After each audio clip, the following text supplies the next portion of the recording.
ಕರ್ನಾಟಕದ 3 ಕ್ಷೇತ್ರಗಳ by election result ಹೊರಬೀಳುವುದಕ್ಕೆ countdown ಶುರುವಾಗಿದೆ. ಇದೇ ನವೆಂಬರ್ 13ಕ್ಕೆ ಚನ್ನಪಟ್ಟಣ, ಸಂಡೂರು ಮತ್ತು ಶಿಗ್ಗಾವಿ ಕ್ಷೇತ್ರದ ಉಪಚುನಾವಣೆ ನಡೆದಿತ್ತು. ಈಗ ಒಂದಿಷ್ಟು ಗಂಟೆಯಲ್ಲೇ ಅಭ್ಯರ್ಥಿಗಳ ಭವಿಷ್ಯ ಕೂಡ ನಿರ್ಧಾರ ಆಗಲಿದೆ. 3 ಕ್ಷೇತ್ರಗಳ ಪೈಕಿ ರಾಜ್ಯದ ಜನ ಕಾತರದಿಂದ ಕಾಯ್ತಾ ಇರುವುದು ಚನ್ನಪಟ್ಟಣದ ಫಲಿತಾಂಶಕ್ಕಾಗಿ. ಯಾಕಂದ್ರೆ ಜಿದ್ದಾಜಿದ್ದಿನ ಪ್ರಚಾರದಿಂದ ಕೂಡಿದ್ದ ಈ ಕ್ಷೇತ್ರದಲ್ಲಿ ಕಾಂಗ್ರೆಸ್, ಜೆಡಿಎಸ್ ಮತ್ತು ಬಿಜೆಪಿ ತಮ್ಮ ಸಂಪೂರ್ಣ ಶಕ್ತಿಯನ್ನ ದಾರೆ ಎರೆದು ಕ್ಯಾಂಪೇನ್ ಮಾಡಿದ್ದಾರೆ. ಡಿಕೆ ಶಿವಕುಮಾರ್ ಮತ್ತು ಎಚ್ಡಿಕೆಗೆ ಇದು ಪ್ರತಿಷ್ಠೆ ಆದರೆ ನಿಖಿಲ್ ಕುಮಾರಸ್ವಾಮಿ ಮತ್ತು ಸಿಪಿ ಯೋಗೇಶ್ವರ್ಗೆ ರಾಜಕೀಯ ಭವಿಷ್ಯವನ್ನ ಈ ಎಲೆಕ್ಷನ್ ನಿರ್ಧಾರ ಮಾಡಲಿದೆ. ಒಂದು ವೇಳೆ ಯೋಗೇಶ್ವರ್ ಸೋತ್ರೆ ಕಾರಣ ಜಮೀರ್.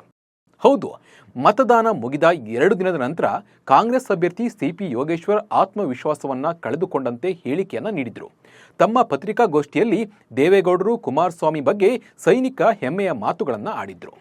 ಟಫ್ ಫೈಟ್ ಇದೆ, ನಾನು ಗೆಲ್ಲುವುದು ಗ್ಯಾರಂಟಿ ಇಲ್ಲ ಅಂತ ಹತಾಶೆಯ ಮಾತುಗಳನ್ನು ಆಡಿದ್ರು. ಅದೇ ಥರ ಮಾತುಗಳನ್ನು ಆಡಿದ್ರು. ಅದಕ್ಕೆ ನೇರ ಕಾರಣ ಜಮೀರ್. ಬಹಿರಂಗ ಪ್ರಚಾರದ ಕೊನೆಯ ದಿನ ವಸತಿ ಸಚಿವ ಜಮೀರ್ ಅಹ್ಮದ್ ಖಾನ್ ಕೇಂದ್ರ ಸಚಿವ ಎಚ್.ಡಿ. ಕುಮಾರಸ್ವಾಮಿ ಅವರ ವಿರುದ್ಧ ಆಡಿದ ಮಾತಿನ ಭರದಲ್ಲಿ ಕುಮಾರಸ್ವಾಮಿಯನ್ನ ಜಮೀರ್ ಕರಿಯ ಎಂದು ಕರೆದಿದ್ರು. ಜೊತೆಗೆ ದೇವೇಗೌಡರ ಕುಟುಂಬವನ್ನೇ ಖರೀದಿಸುವ ಶಕ್ತಿ ಮುಸ್ಲಿಮರಿಗೆ ಇದೆ ಅಂತ ಹೇಳಿದ್ದು ಕೂಡ ಆಕ್ರೋಶಕ್ಕೆ ಕೂಡ ಕಾರಣವಾಗಿತ್ತು. ಜಮೀರ್ ಅಹ್ಮದ್ ಅವರ ಹೇಳಿಕೆ ಸ್ವಲ್ಪ ಮಟ್ಟಿನ ಡ್ಯಾಮೇಜ್ಗೆ ಕಾರಣವಾಗಿದೆ ಎಂದು ಯೋಗೇಶ್ವರ್ ಪ್ರತಿಕ್ರಿಯಿಸಿದ್ರು.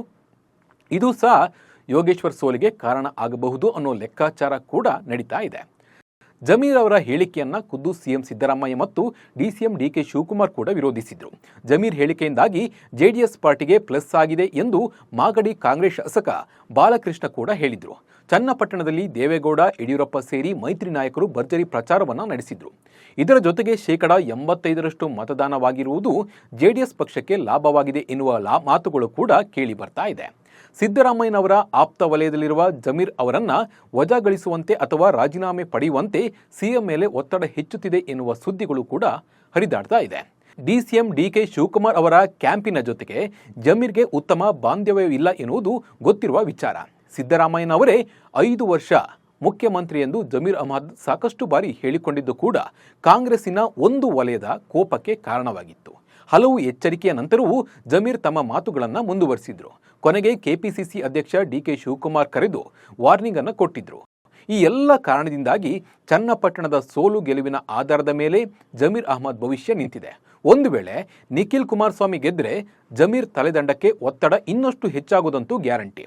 ಒಂದು ವೇಳೆ ಯೋಗೇಶ್ವರ್ ಗೆದ್ರೆ ಬೀಸೋ ದೊಣ್ಣೆಯಿಂದ ತಪ್ಪಿಸಿಕೊಳ್ತಾರೆ ಜಮೀರ್.